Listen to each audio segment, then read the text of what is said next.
جی میں دیکھیں مختصر سا سمجھا دیتا ہوں، ابھی چونکہ موضوع الگ چل رہا ہے، میری رائے اس کے اندر کیا ہے، 2 سے 3 نکات ہیں جس میں آپ کو بات سمجھ میں آ جائے گی۔ نقطہ نمبر 1، اسلامی نظریاتی کونسل کے پاس جب یہ معاملہ چلا گیا تو ساتھ بہت سے فتاوی جات بھی پیش کیے گئے تھے کہ بہت سے علماء کرام ایسے ہیں جو ذکر کر رہے ہیں کہ اس کے اندر گستاخی کا پہلو نہیں بنتا، ہاں دیگر آپ تنبیہ کریں کہ انداز آپ کا ٹھیک نہیں، سخت لے جائے وغیرہ وغیرہ۔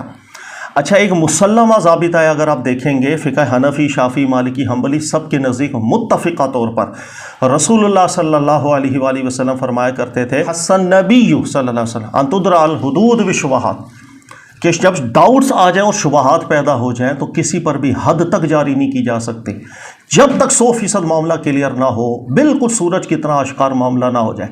شبہات کی بنیاد پر ہم مسلمان کو، جسے ہم کہتے ہیں بینیفٹ آف ڈاؤٹ دیا جاتا ہے، بالکل دیا جاتا ہے۔ اس سے بڑھ کر کوئی شبہ آپ کو نظر آ رہا ہے کہ ایک بہت بڑی تعداد علماء کرام کی ایسی ہے کہ جنہوں نے فتاویٰ دیے ہیں، لکھ کر کے انہوں نے لوگوں کے سامنے اپنی تحریر کو پیش کیا ہے کہ اس کے اندر گستاخی کا پہلو نہیں نظر آ رہا۔ آپ تنبیہ کریں، زبان کے اندر زیادہ بہتر انداز ہونا چاہیے، لیکن گستاخ کا کوئی تعلق اس کے اندر سے معاملہ نہیں نظر آ رہا۔ اس کے اندر اہل حدیث علماء کرام پہ بھی آپ دیکھیں بہت سے موقفات ان کے بھی سامنے آئے ہیں، دیوبند علماء کے بھی بہت سے موقفات سامنے آئے ہیں۔ میرے خیال ہے جاوید احمد گاندھی صاحب کی بھی ایک تحریر ہے، مجھے اتنا میں نے دیکھا نہیں، کنفرم نہیں، لیکن جو سننے کے اندر بات آئی ہے ان کی بھی کوئی ایک تحریر ہے جو سامنے آئی ہے کہ گستاخی کا پہلو اس میں نہیں نکلتا۔ تو جب ایک طبقہ علماء کا وہ لکھ کر بیان کر، اس سے زیادہ بڑا شبہ کیا ہے کہ ہمیں بینیفٹ آف ڈاؤٹ دینا چاہیے۔ افسوس کی بات ہے کہ ہم کیا بات کر رہے ہیں۔ دوسرا اس کے اندر نقطہ یہ ہے کہ آپ نے دیکھا ہوگا کہ ایک تحریر ان کو بھیجی گئی ہے، بھائی یہ جملے کبھی اس نے تقریروں کے اندر کہے ہیں، اس کے اوپر کیا حکم شرعی بنتا ہے۔ اس تحریر کی بنیاد کے اوپر کوئی رائے دینا ظلم شدید ہو جاتا ہے، ظلم شدید ہو جاتا ہے۔ اس لیے کہ جب کبھی آپ کے سامنے کوئی جملہ آتا ہے، آپ مکمل اس کا سیاق و سباق، مکمل کانٹیکسٹ دے کر کے پھر فیصلہ کرتے ہیں۔ بیچ میں سے نکلے ہوئے کسی جملے کے اوپر فیصلہ کرنا، اس سے بڑھ کر ظلم کوئی نہیں ہو سکتا ہے کہ مسلمان ہو سامنے یا نان مسلم ہو سامنے، کسی کے حوالے سے بھی یہ فیصلہ نہیں کیا جا سکتا۔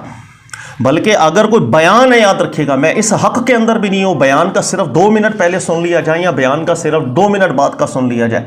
اگر کوئی بیان ہے تو وہ 1 گھنٹے کا ہے، مکمل 1 گھنٹے کا سنا جائے تاکہ مکمل طور پر 100 کے کلام آپ کو سمجھ میں آئے، کیا بات چل رہی ہے، کس انداز میں چل رہی ہے اور کیا کانٹیکسٹ اس کا بن رہا ہے، ریزننگ کیا پیش کی جا رہی ہے، سب چیزیں آپ کے سامنے ہو جائیں۔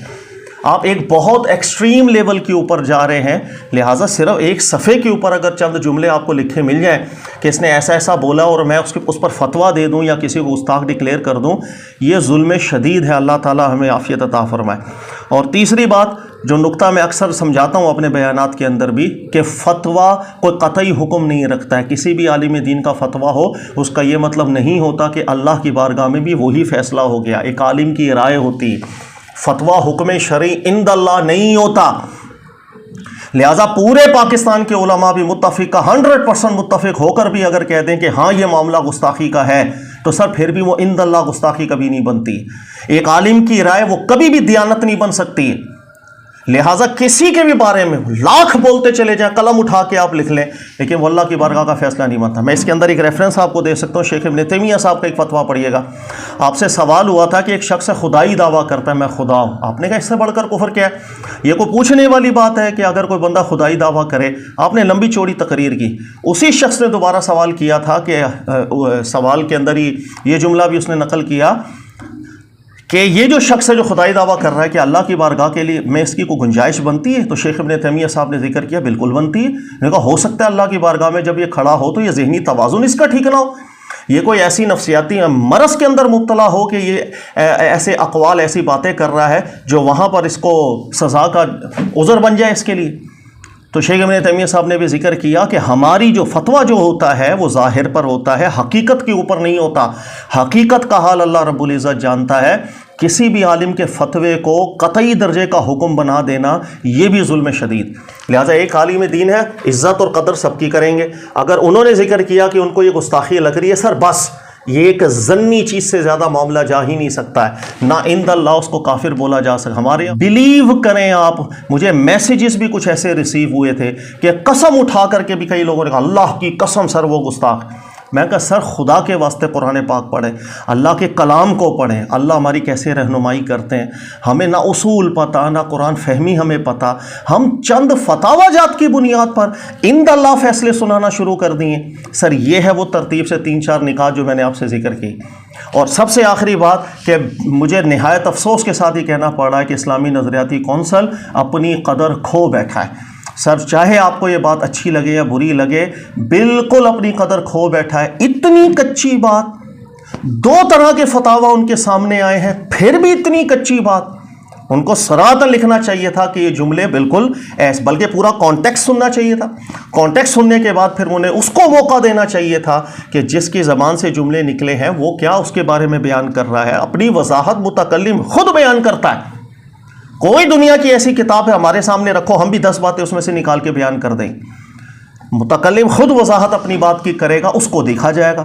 پھر جب علماء کے فتاوی دونوں آراء پر مشتمل موجود ہیں تو صراحتاً یہ بات کرنی چاہیے تھی کہ سر علماء کی رائے ہیں تو ہم کیسے اس کو گستاخ قرار دے سکتے ہیں؟ اس سے بڑھ کر شبہ کوئی ہے دنیا میں کہ ایک عالم دین کے نزدیک گستاخی نہیں ہے، دوسروں کو اگر لگ بھی رہا ہے تو یہ چیز ہونی چاہیے تھی۔ اور باقاعدہ آپ لکھتے کہ زبان کے اندر آئندہ اس چیز کی ضمانت دی جائے کہ زبان اس قدر ایسی نہیں ہوگی کہ جو لوگوں میں فتنہ کا باعث بنے، ان کے جذبات کو مجروح کرے۔ اصلاح کرنا مقصد ہونا چاہیے، زبان میٹھی ہونی چاہیے۔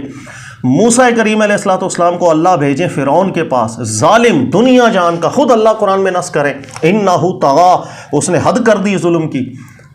لیکن ساتھ ہی اللہ تعالیٰ موسیٰ کریم علیہ السلام ہارون علیہ السلام کو فرمایا قولا لہ قولا لینا، نرم اور میٹھے انداز کے اندر تبلیغ آپ نے کرنی۔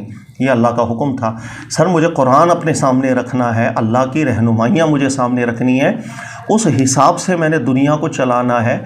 ہمارے فتاوی سے ہم دنیا بدزن ہو رہی ہے اور کچھ بھی نہیں ہے۔ لوگ ڈر کے مارے عالم نہیں اپنے بچوں کو بنائیں گے۔ یار یہ عالم بن کے تقریریں کرے گا، کبھی اس کے منہ سے انسان ہے، کوئی جملہ آگے پیچھے ہو گیا، آؤٹ آف کانٹیکسٹ کسی نے کوئی بات کو کاٹ لیا تو یہ تو گستاخ بنا کے مار دیں گے۔ ہم اپنے ہاتھوں سے نقصان پہنچا رہے ہیں، دین کا کام ہم نہیں کر رہے ہیں، ہم نقصان پہنچا رہے ہیں۔ حد درجہ کوشش کرنی چاہیے کہ ایک مسلمان ہے میں اس کو بچاؤں، نہ کہ میں اس کو جہنمی واصل جہنم کر دوں۔